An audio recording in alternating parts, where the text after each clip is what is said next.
Tokoh ini dilahirkan pada 1951 di Kampung Bukit Lintang, Melaka. Beliau merupakan anak ketujuh daripada 8 beradik. Ayah beliau, Allahyarham Tuan Haji Husin bin Mat Taha, bertugas sebagai pegawai Perpustakaan Negara yang ketika itu berpusat di Sekolah Tinggi Melaka. Ibu beliau bernama Allahyarhamah Puan Hajah Aisyah binti Haji Yaakob, seorang suri rumah tangga. Mendapat pendidikan awal di SK Air Molek. Selepas itu melanjutkan pelajaran menengah di SMK Tinggi Perempuan Melaka dan SMK Tun Tija sehingga tamat tingkatan 5. Menyambung pelajaran di tingkatan 6 di Kolej Islam Petaling Jaya. Mendapat ijazah sarjana muda dengan kepujian dan diploma pendidikan pada tahun 1975.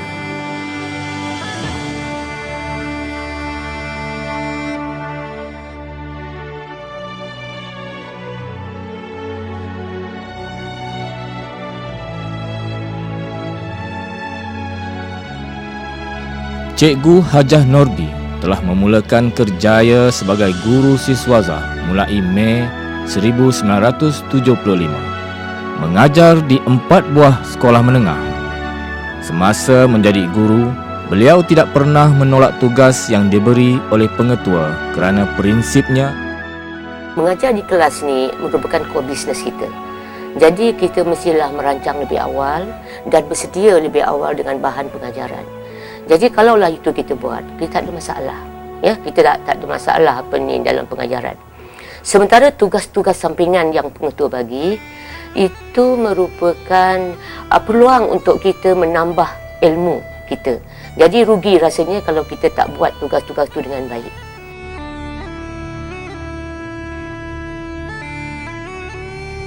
Apabila ada kekosongan di Sekolah Menengah Sungai Rambai, pengetua, pengarah pelajaran pada masa itu mengarahkan saya mencari seorang penggantilah sebagai pengetua di Sekolah Menengah Sungai Rambai. Jadi beberapa nama dicadangkan. Salah seorangnya ialah Hajah Norbi lah. Saya dapati Puan Hajah Norbi, dia agak seorang yang serius. Walaupun pada ketika itu dia masih lagi muda lah. Walaupun dia muda tapi dia mempunyai kematangan lah, yang saya fikir sesuai untuk mengetuai sebuah sekolah menengah. Ya, jadi kita wajib mendapat kerjasama seluruh warga sekolah. Jadi untuk mendapatkan kerjasama warga sekolah, banyak perkara yang kita mesti buat. Pertama sekali, kita sendiri mesti jadi role model.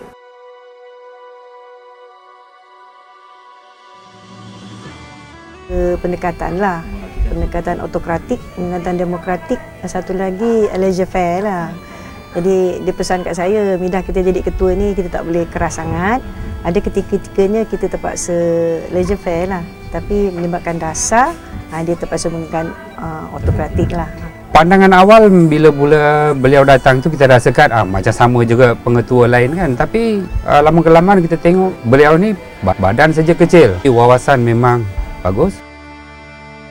Oleh kerana piawaiannya sentiasa tinggi dan amat mementingkan kualiti dalam setiap tugas yang dilakukannya, sekolah sering meraih berbagai kejayaan, sama ada kejayaan di peringkat daerah atau negeri maupun di peringkat kebangsaan.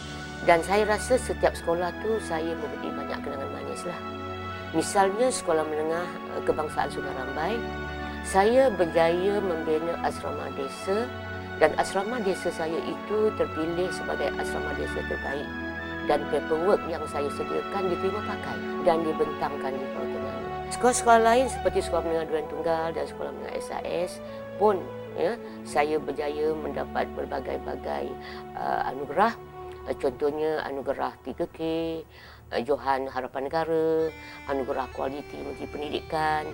Dan saya rasa setiap kali anugerah itu dapat, ini menjadi kenangan manis kepada saya.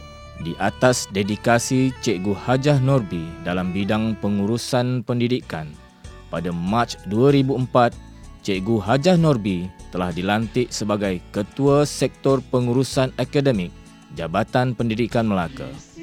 Maka sekaligus menjadi yang dipertua Pustakam. Pada April 2007, Cikgu Hajah Norbi telah mula bersara secara rasmi daripada perkhidmatan perguruan yang dicintai.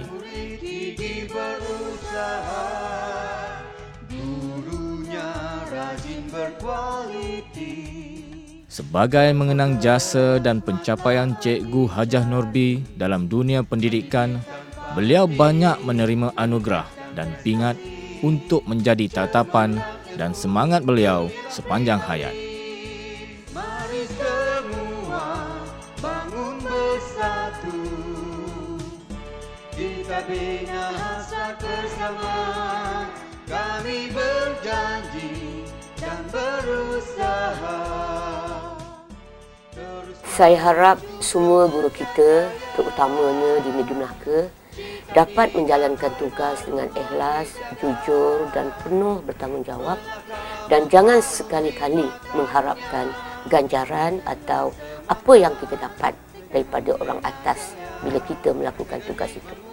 Ya, hari ini kita hendaklah menjalankan tugas dengan sebaik-baiknya dan supaya anak bangsa kita insya-Allah dapat mencapai kejayaan dunia dan akhirat. Maka pada hari ini, Puan Hajah Norbi binti Haji Husin dinobatkan sebagai Tokoh Guru Negeri Melaka tahun 2014.